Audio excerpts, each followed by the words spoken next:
What's up guys, welcome back to another video. In this video I'm going to try to explain the entirety of the Skywalker Saga and the lesson we learn from it.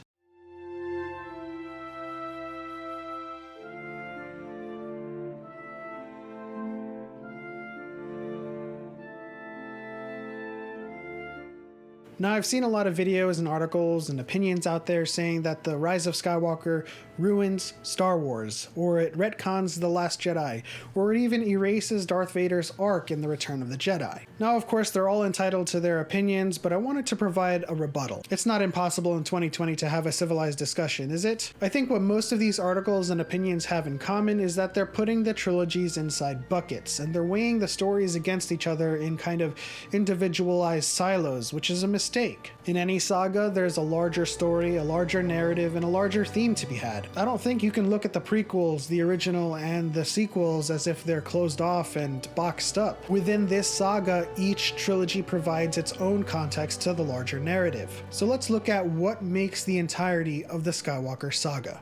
Starting from the prequels, during the fall of the Republic, we get to see the start of a grand master plan by Emperor Palpatine to see the rise of the Sith Empire. During the Clone Wars, we see the Jedi Order take more of an influential role in politics and more of a militaristic role instead of their neutral peacekeeping traditional roles. Now, this would be the start of their downfall, and it's one of the many themes that's very prevalent in the Skywalker Saga, including the sequel trilogies. Now, keep this in mind as it's going to provide further context for the sequel trilogies as we dive deeper. Throughout the prequels and the original trilogy, we see the prevailing theme of the Jedi ultimately failing. It's evident that their rise of power and their high esteem in politics and in the Republic led to their downfall. Yoda realizes this near the end of the Clone Wars when he actually admits that he had failed to see Emperor Palpatine's intentions, clouded and veiled by the dark side and their distractions with the war. Along with failing to bring balance to the Force through the prophesied Anakin Skywalker who had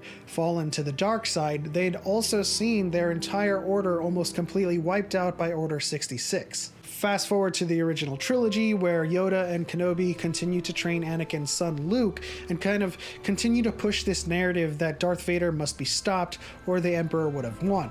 Luke decides that this isn't the Jedi way, he's not going to fall to the dark side and he's not going to kill his father. When Luke and Palpatine finally meet, Darth Vader makes the ultimate sacrifice to save his son. Now, this action would set in motion a series of events that would ultimately see the prophecy fulfilled. In my opinion, the sequel trilogies do not erase this sacrifice. We now know, spoiler alert, that Palpatine indeed survived. Through cloning technologies and dark science, he was able to preserve his body and consciousness. Now, this is where people think The Rise of Skywalker erases Darth Vader's sacrifice, but I'm thinking big picture here. Palpatine must have had a grander plan or a contingency plan in place in case things went wrong. The whole saga revolves around Palpatine's plan to revive the Sith Empire, and it couldn't have just ended just like that.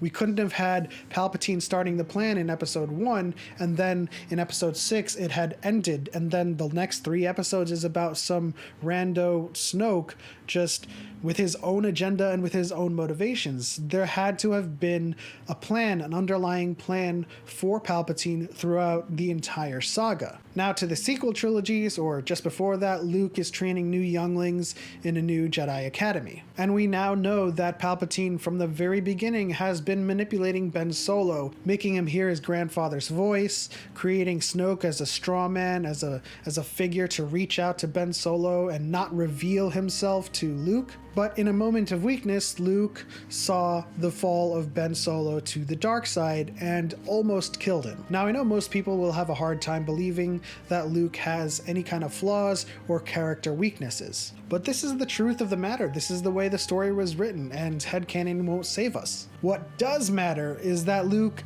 didn't kill Ben. The only trouble is that Ben had already been twisted and manipulated by Palpatine this whole time, and when he woke up and saw Luke above him, he saw him as a threat. This triggered Ben's fall to the dark side and the ensuing slaughter of the Jedi Temple. It's at this point that Luke has lost everything. He lost his nephew, he lost the younglings, he lost his temple, all because he failed in the same way the Jedi failed in the past. He cuts himself off from the Force and goes into exile to atone for his failure. In The Last Jedi, we can further explore his motivations for cutting himself off. This is the lesson. That Force does not belong to the Jedi. You've closed yourself off from the Force. Of course you have. Luke goes on to detail to Rey examples of history where the Jedi have failed, and in doing so gives a nod to the story of the prequels where they had failed and given rise to Darth Vader. Already the sequels are providing context to the prequels, and prequels providing context for the sequels. Luke sees in his mind that the Jedi need to change. If you strip away the myth and look at their deeds, the legacy of the Jedi is failure. At the height of their powers, they allowed Darth Sidious to rise, create the Empire, and wipe them out. It was a Jedi Master who was responsible for the training and creation of Darth Vader. Luke sees in his mind that the Jedi need to end, or the idea of the Jedi. This is where the seed of an idea is born. A new kind of Jedi needs to emerge. One that has learned from the past and is willing to embrace the future and embrace change. One of the many reasons that the Sith Empire rose during the Old Republic was because the Jedi failed to change with the times. They were too fixated on tradition and were unable to adapt. Another opinion I see is that The Rise of Skywalker retcons The Last Jedi, but on the contrary, I think it provides further context. Towards the end of The Last Jedi, Yoda appears to Luke and even helps him bury the past by striking down the tree. But it's in this lesson that Luke finally realizes what he has to do. He had been wrong this whole time. Thus, the dialogue in The Rise of Skywalker where he says, "I was wrong." It wasn't about ending the Jedi. It was about saving it, bringing about a new Jedi that could change with the times, adapt, and sort of rebrand. So we know at this point Yoda was beyond saving what was and is trying to tell Luke to let go of the past and kind of just look in front of yourself and be in the moment. So the next time we see Luke, he appears in a force projection across the galaxy and saves the Resistance and allows them to escape and becomes one with the Force. And towards the start of The Rise of Skywalker, we see Luke again as a Force ghost. He catches the lightsaber and says a Jedi's weapon should be treated with more respect. Now, a lot of people will say this is a huge dig at The Last Jedi, but we have to remember the narrative and the story that was set forth before us. We didn't leave The Last Jedi with Luke still jaded and still disgruntled with the old Jedi. We didn't just go from the Jedi need to end, the Jedi need to end, oh, I'm so mad, to I was wrong. It's not a retcon of what happened in The Last Jedi, it's a continuation. He had learned his lesson from Yoda, and when he had saved the Resistance using a force projection, he had become one with the Force, and in so doing, he was able to learn what needed to be done, and he was also able to learn that he was wrong. The theme of The Rise of Skywalker is who you are is bigger than blood. With the tutelage of Luke and Leia, Rey goes on to reject everything about her lineage, her blood, and her imposed fate, and destroys Darth Sidious and the rise of the Sith Empire with the help of the Jedi of the past, and see the prophecy fulfilled. Now, if you're looking at the original trilogy inside of a box, you'll think that the prophecy was fulfilled when Darth Vader sacrificed himself and ended Palpatine, and that The Rise of Skywalker erases that. But if you look at the saga as a whole, you'll realize that Anakin Skywalker's redemption and his sacrifice allowed his children in Luke and Leia to train the future of the Jedi in Rey and help actually bring balance to the Force according to the prophecy. The prophecy was never about Anakin Skywalker bringing balance to the Force, but rather him being instrumental in it. The problem with prophecies is, of course, interpretation, and the Jedi Order interpreted this prophecy literally, as if Anakin Skywalker was gonna snap his fingers and bring balance to the Force or something. Now let's zoom out and think about Anakin's role and how important it was to the overall prophecy.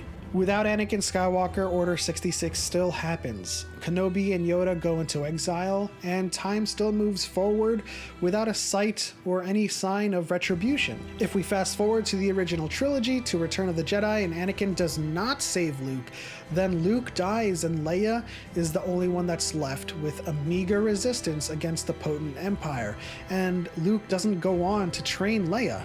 The prophecy, or rather the story, just simply doesn't work without Anakin's initial sacrifice and his initial redemption in Return of the Jedi. What happens with most prophecies is that the order of events that need to happen in order to see the prophecy fulfilled is usually ambiguous and unknown. Using this logic, though, we can ascertain that Anakin Skywalker did indeed fulfill the prophecy, no matter how indirect it may have been. Again, the Skywalker Saga was never about Anakin Skywalker. It was about the name Skywalker and what it means for future generations. The Skywalker family and their ultimate sacrifice to bring balance to the Force. And in the end, what gives credence to Rey rejecting everything about her imposed fate and destiny, rejecting her lineage and her blood, and inheriting Skywalker from Luke and Leia. And in my opinion, having the name Skywalker represent more than just a surname, becoming a keepsake or an homage to what the Jedi would eventually become in Rey and in future younglings,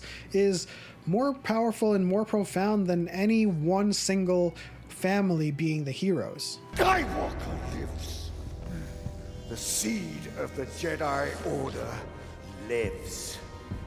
As long as it does, hope lives. Taking the whole saga into context, Anakin had been very instrumental in bringing about ultimate change and balance to the Force. Anakin and Padme had given birth to Luke and Leia, two Jedi who would eventually come to see those changes and also bring balance to the Force. Anakin's sacrifice allowed his children to become his own arbiters. Anakin had fulfilled the prophecy, no matter how indirect it may have been, and ultimately lends his name to become a symbol of hope and to become a title that is synonymous with the new Jedi era.